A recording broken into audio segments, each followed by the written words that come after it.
Hello there, I'm Tanya Khazanov, and you are listening to Human and Holy. Today, I'm going to be talking about maybe one of my favorite topics, honest art, why I struggled to make honest art for so long, why I think I see a lack of honest Jewish and spiritual art, why we are uncomfortable touching the messes and the emotions in our Jewish lives, and how that expresses itself in our creative process. This is not a cultural criticism. This is a personal reflection sparked from many different experiences that I've had that I'm excited to share with you, and also an article that I recently read in the Tradition magazine that really gave me some language to help me understand it better. First, I want to talk about my own creative process and my own experience around this idea. A couple years ago, it became very clear to me that I had not found my voice as a writer, as a poet.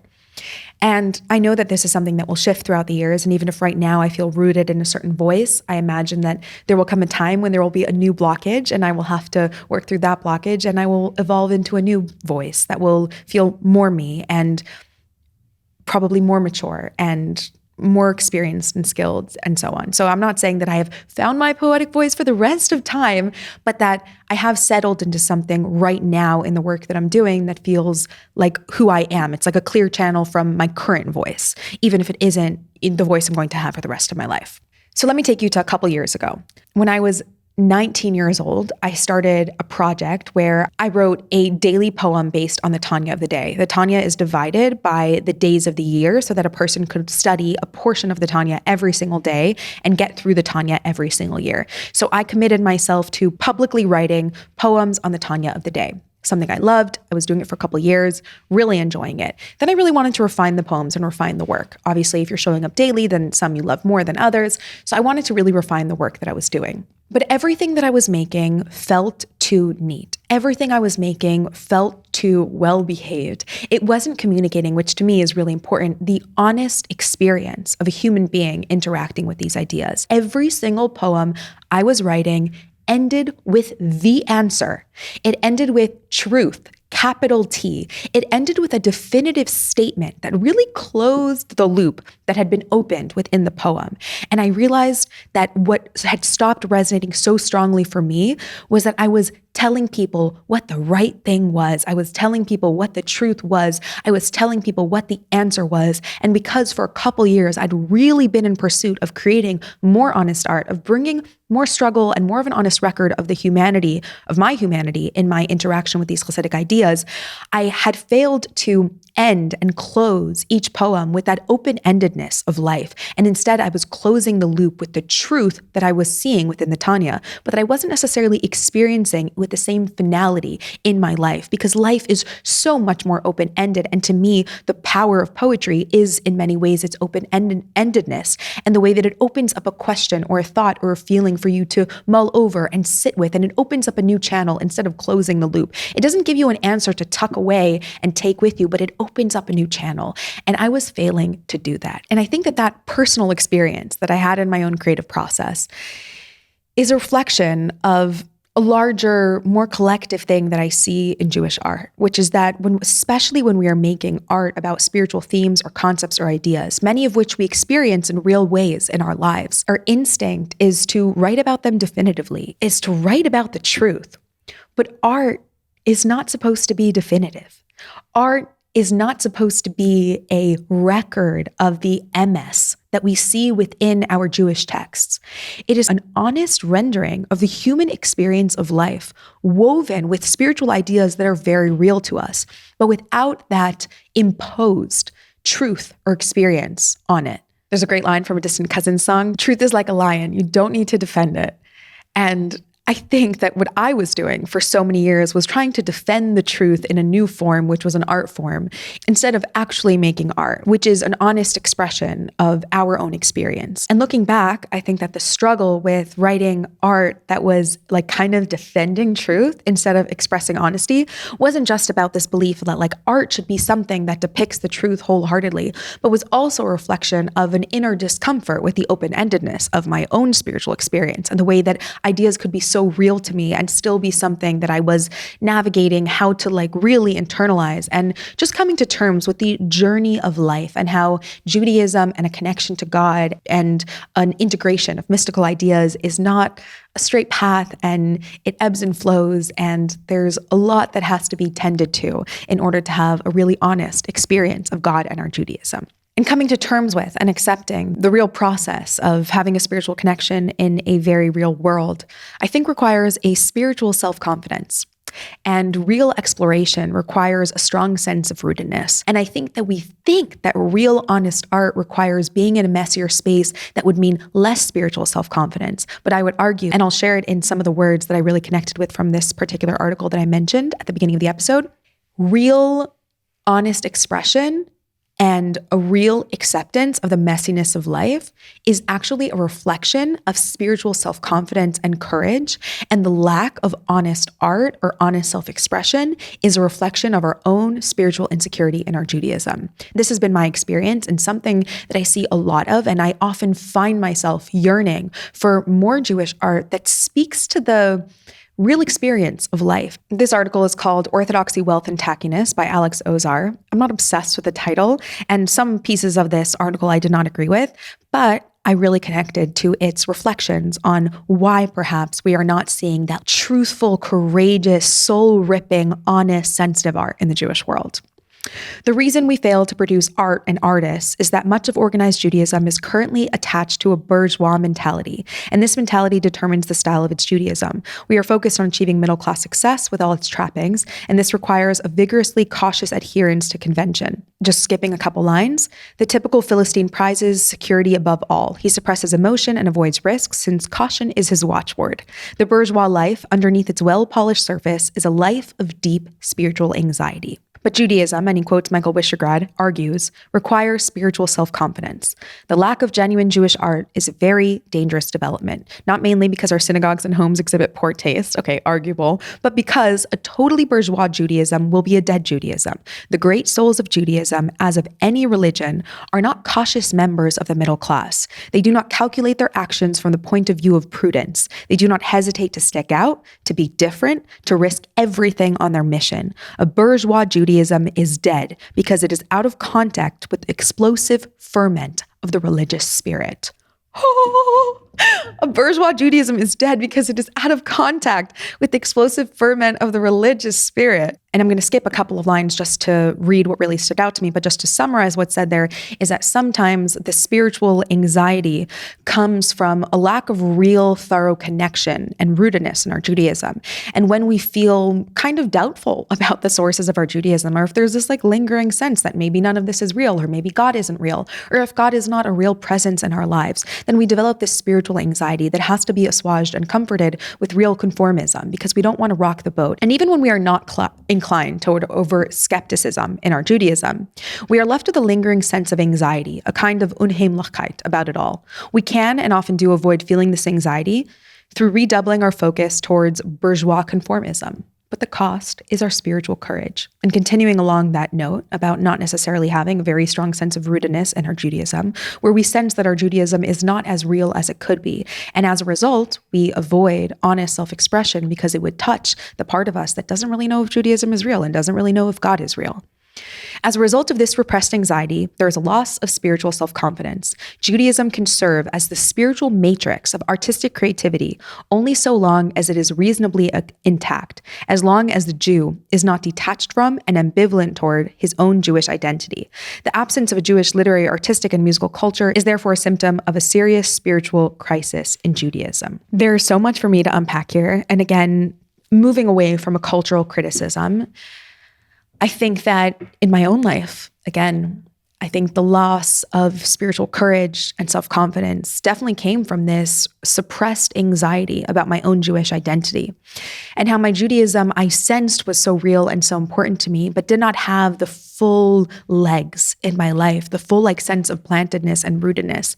And as a result, there ended up being a spiritual anxiety, which was expressed through repressed art. We can only use Judaism and Jewish spirituality as a source for creativity if we are willing to be honest, if we are willing to be courageous, if we are willing to tell the truth, if we are willing to rock the boat. I would love to experience more art that touches the explosive ferment of the religious spirit. I loved that language.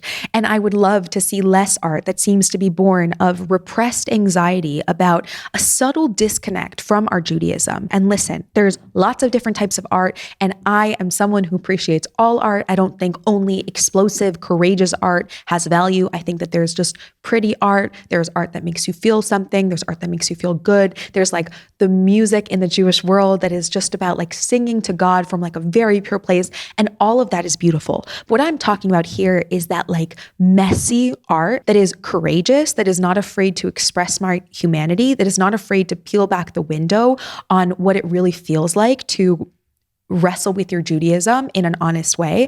And that is only able to be created when we are not calculating constantly and skirting around a certain issue or staying away from topics or areas of our life or within our own selves that we don't want to go to because it seems too complicated. So here, even the way that this writer is reflecting on how sometimes there's an innate spiritual anxiety in our own Judaism, this well of our Judaism where we don't really want to touch because we don't want to find what's there. Maybe that like niggling feeling of spiritual anxiety that maybe none of this is real, that my Judaism isn't as real to me as I would need it to be in order for me to be able to touch that very real part inside of me. Because if you're going to start touching the real honesty, you're also going to be touching the honest questions and the honest struggles and probably something that's going to shift us out of conformity. There's a lot more in this article. This is not like a review on this article because this article also speaks about just developing our own taste in art and in leisure and just like moving out of conformism in general and how we decorate our homes. All points that I think are not really so relevant to this conversation,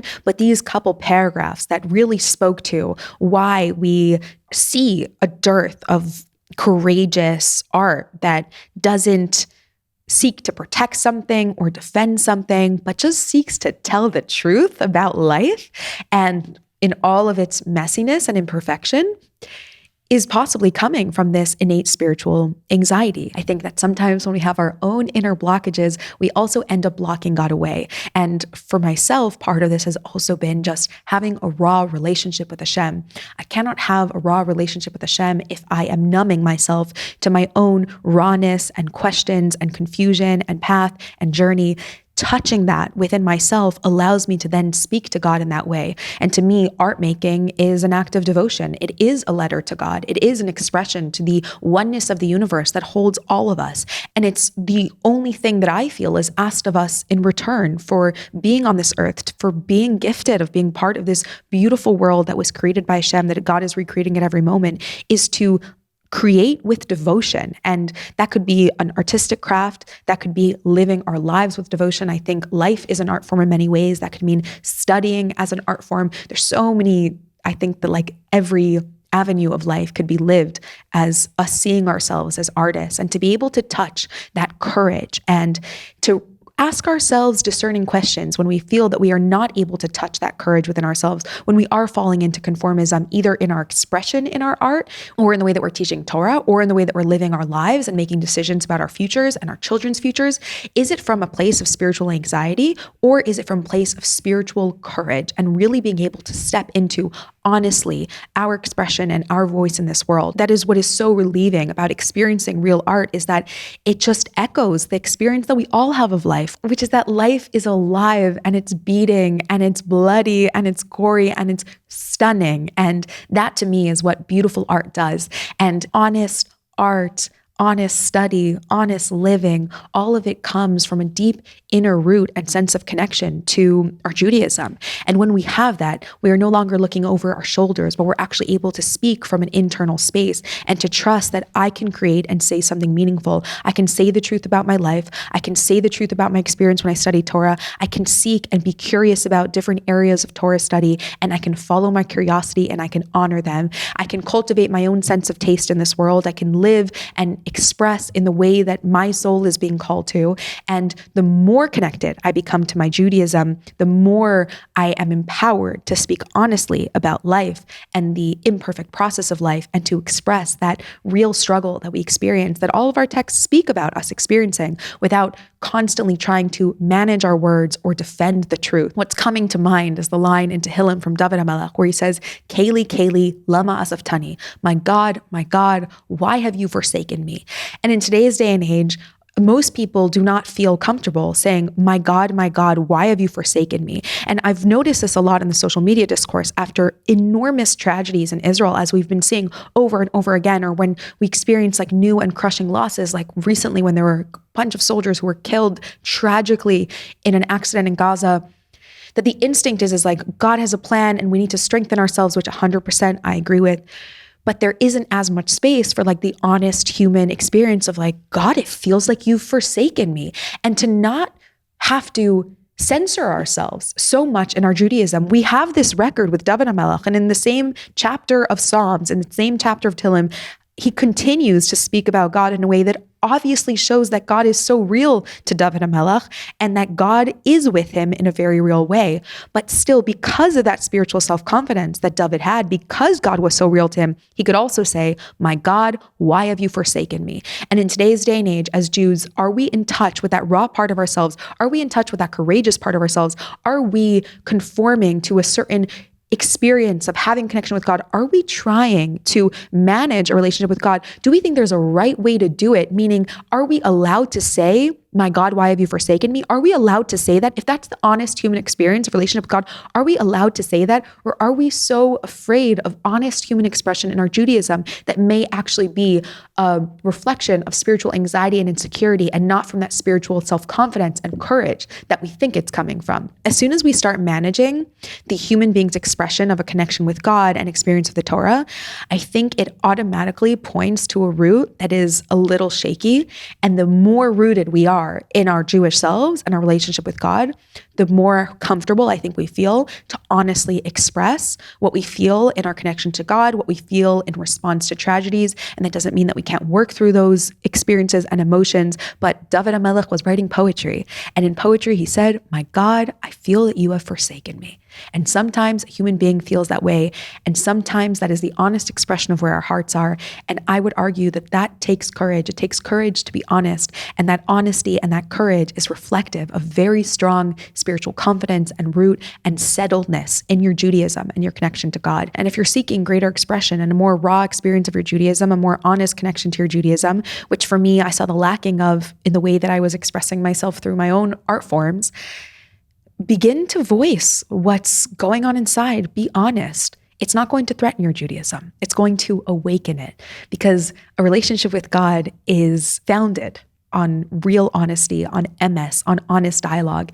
And I say that real Jewish art should be founded on honesty, on honest dialogue, on an honest rendering of our human lives and selves, the imperfections of our lives and characters, and the way that we are in conversation with the texts of Torah, with a relationship with the divine, and how we are constantly seeking to lift ourselves to something beyond ourselves, not in a way that cancels out who we are as human beings, but in a way that frames it and develops it in a new way. And art is just a personal record of that human encounter with the divine, and specifically spiritual art and art that is Jewish, that is so deeply rooted in its Jewishness, is just a record of one human being connecting with the divine, just like David HaMelech, calling out to God and saying, my God, why have you forsaken me?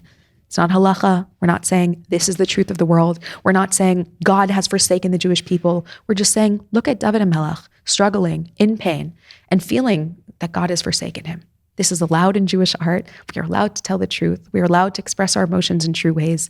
This spiritual art is centered in an honest dialogue with our Judaism that really shows that our Judaism is the most real thing that we have. Thank you so much, and wishing you a wonderful day.